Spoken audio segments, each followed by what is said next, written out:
2016. Itu artinya 18 hari lagi saya ulang tahun. Yang ke-48. Tolong catat pemirsa, 24 Januari 2017. Tadi bukan 16, 2017 saya ulang tahun yang ke-48. Artinya udah tua juga ya. Nah, untuk orang-orang tua kayak saya ini paling bagus kalau mengenang masa muda, yaitu cerita mengenai sejarah. Karena hobi saya komputer, saya akan cerita sejarah komputer. Tapi kalau lihat dari buku-buku sejarah komputer, itu mulainya ya sebelum saya lahir. Saya kan lahir tahun 69, tahun paling keren di dunia. Komputer tuh ya sebelum tahun 60-an juga udah ada. Jadi saya akan belajar sejarah komputer dilihat dari waktu saya mengalami. Jadi katanya sejarah paling benar itu yang saya alami. Jadi saya cerita dari pertama kali saya belajar komputer dulu. Ini sebenarnya alasan karena kalau cerita sejarah sebenarnya saya lupa alias tidak hafal. Baca aja sendiri ya. Tapi intinya kalau ditanya kapan pertama kali saya pakai komputer itu, saya masih ingat tahun 1983. Waktu saya masih duduk di kelas 2 SMP. Waktu itu pertama kalinya saya melihat komputer, ada satu pameran gitu ya. Itu satu komputer dikasih lihat, terkagum-kagum saya mengenai komputer itu. Dan saya nggak ngerti cara makainya gimana, tapi kayak komputer tuh keren aja. Kenapa waktu itu komputer dianggap keren? Karena orang ngelihat komputer itu baru di film-film futuristik, film Superman, film Ultraman gitu ya. Waktu saya lihat pertama kali, wah luar biasa, harganya mahal banget. Nah, waktu itu saya memutuskan saya ingin pertama kali ngambil les komputer. Komputer waktu itu besar, dan waktu saya lihat ini aja udah besar, ternyata waktu ditanya ini belum besar, ini udah namanya komputer kecil, PC, personal komputer. Yang namanya komputer sesungguhnya itu sebesar lemari. Jadi komputer sebenarnya itu sebesar lemari, ya kayak lemari pakaian Anda di rumah, namanya mainframe. Ya, itu besar sekali, harus berada di ruangan yang luas, udaranya dingin supaya tidak rusak. Kemudian mulai keluar personal komputer, diperkenalkan di seluruh dunia, dan sampailah di Indonesia waktu itu tahun 82 saya pakai itu. Dan untuk pakai komputer itu masih pakai kayak apa namanya, disk yang besar, itu disket namanya. Waktu saya lihat disket itu segede apa ya, kotak begini ya, 5,5 inch itu. Itu untuk nyimpen data di situ. Kalau itu nggak masuk, nggak jalan komputernya. Makanya dulu ada yang namanya untuk menjalankan komputer harus pakai yang namanya DOS, Disk Operating System, karena disknya itu disket itu kita masukin. Belum ada hard disk dulu, disket masuk. Saya bangga banget tuh dengan disket. Waktu memelihara disket tuh udah kayak memelihara sekarang koleksi Anda ya, hati-hati sekali. Waktu saya kasih lihat disket itu, om saya yang lebih tua dari saya, mana ada om lebih muda namanya, om lebih tua kan. Itu dia bilang, udah bagus pakai disket. Zaman saya dulu katanya belum pakai disket, dia bilang. Masih pakai yang namanya punch card. Apa itu punch card? Untuk bikin program komputer itu pakai kartu yang dibolongin. Jadi kalau bikin programnya salah, itu kartu dibuang. Satu program sederetan setebel ini kartunya. Jadi kayak kartu main remi gitu, dibolong-bolongin jadi program. Itu untuk komputer yang besar-besar. Mulailah saya belajar komputer pakai namanya PC, personal computer, pakai disket besar. Nah, layarnya masih monokrom, satu warna hijau. Ya, lainnya cuma gradasi dari warna hijau. Belum ada permainan game. Program yang pertama kali saya masih ingat waktu itu masih program untuk ngetik, ya, ketik simple huruf A B C D. Belum ada printer waktu itu. Senang saya belajar program. Kebetulan sekolah saya mulai ngajarin cara bikin program waktu itu. Tak. Wah, rasanya udah kayak dewa deh. Tidak banyak orang di Indonesia yang pakai komputer, kita udah pakai. Nah, berkembang terus sejarah. Saya masih ingat SMP kelas 3 mulai ada satu perusahaan datang, hasil lihat apa? Yang kamu lihat di layar bisa pindah ke kertas. Kita bingung dulu, apa tuh ajaib banget, di layar bisa pindah ke kertas. Ternyata dia kenalin printer istilahnya. Dia nulis A, B, C, D di layar, truk ke print di kertas. Wah, rasanya berbunga-bunga, kayaknya saya udah bisa bikin perusahaan buku sendiri nih waktu itu. Nah printer itu maksudnya printer bukan kayak sekarang, belum ada berwarna, hitam putih. Dan itu pun warnanya nggak halus, titik-titik. Printer tuh titik-titik kumpulan dari titik-titik, jadi jelek waktu itu. Ya jadi cuma huruf aja, nulis nama ada keluar. SMA kelas 1, kaget saya, apa?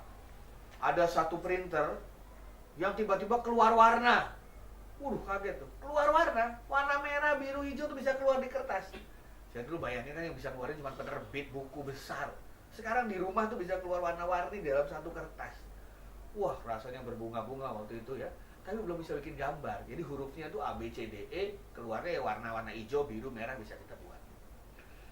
Baru saya ingat ketika saya masuk kelas 3 SMA, keluarlah satu teknologi komputer baru. Di dalamnya, apa itu?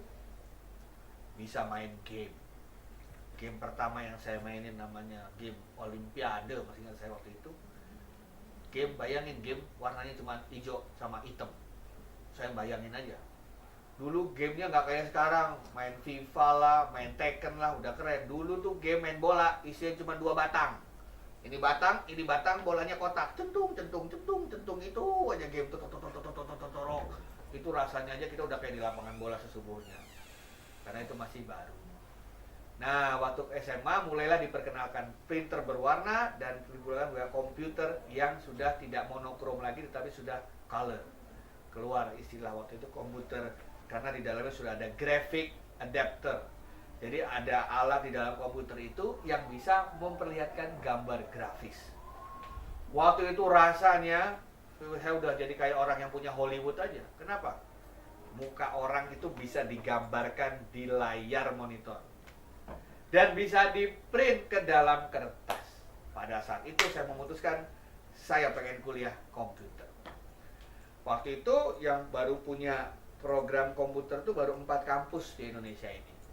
Ya, baru 4 kampus yang menawarkan komputer. Saya masuk ke salah satunya dan saya menekuni bidang komputer pada saat itu. Nah, disitulah mulai tiba-tiba komputer berjalan dengan cepat. Semester 1 diketemukan teknologi jaringan. Komputer dihubungkan dengan komputer yang lain bisa saling berkomunikasi. Itu saya masih ingat waktu mahasiswa nggak tidur tiap hari. Kenapa? Godain orang yang dikomunikasi gitu ya. Komputernya bisa kita nyalain dari jauh, tulisannya bisa kita berantakin dari jauh gitu ya. Jadi kayak ketemu hantu gitu, nggak ngapa-ngapain komputer kita bisa keluar sesuatu. Itu sebenarnya cikal bakalnya email waktu itu. Nah berkembang jadi apa? Jadi kemudian pada saat itu namanya juga jurusan komputer. Dosen saya kasih tugas apa? Lulus dari kampus ini kamu harus bisa bikin komputer. Disitulah mulai kita melihat alat-alat baru.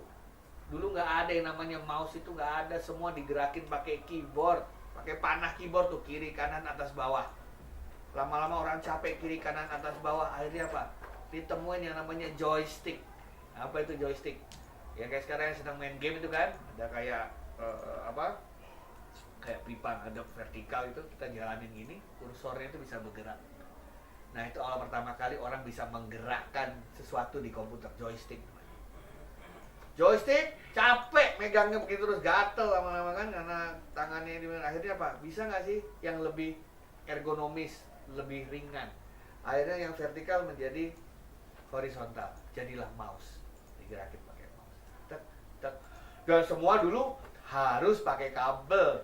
Mouse-nya dihubungin pakai kabel, keyboard-nya dihubungin pakai kabel, TV ke CPU dihubungin pakai kabel. Jadi dulu kalau punya komputer di belakang itu isinya kabel semua. Banyak sekali kabel. Tapi justru rasanya banyak kabel kayaknya keren banget gitu, cool gitu kayak punya sesuatu yang rumit.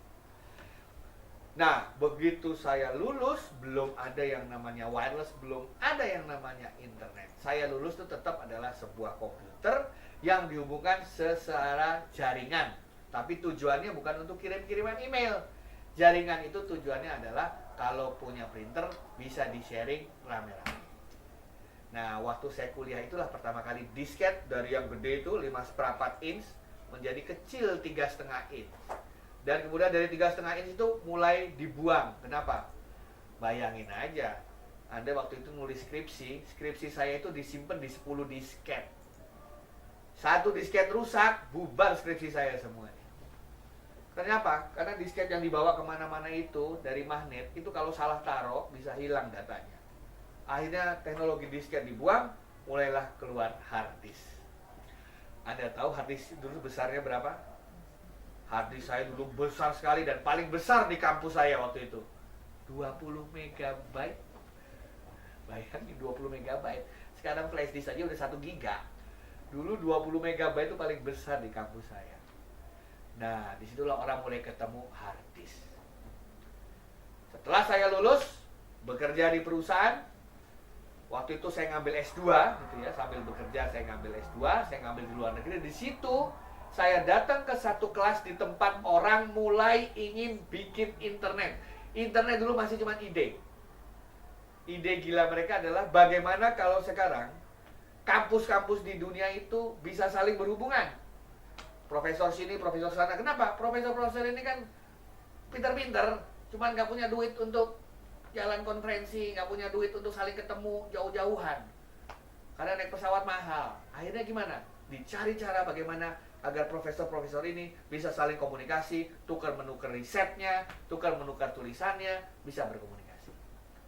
Ada 2 orang profesor di situ mencoba, ayo kita bikin yang namanya quote-unquote sebuah jaringan besar, di mana komputer-komputer milik kampus dari beberapa kampus, ya paling nggak yang deket-deketan dulu, kita saling hubungkan. Di situ awal mula internet. Pernah dengar istilah ARPANET ya? Itu awalnya dulu. Awalnya di mana internet lahir dari kampus. Tujuannya adalah untuk saling tukar-menukar ilmu. Ternyata sambutannya luar biasa dan orang langsung bilang, wah, kalau ini tidak hanya di kampus, tapi ada juga di perusahaan, luar biasa sekali. Mulailah perusahaan-perusahaan besar pengen kayak kampus. Beli komputer minta dihubungkan. Dan seperti sekarang ini akhirnya internet ada.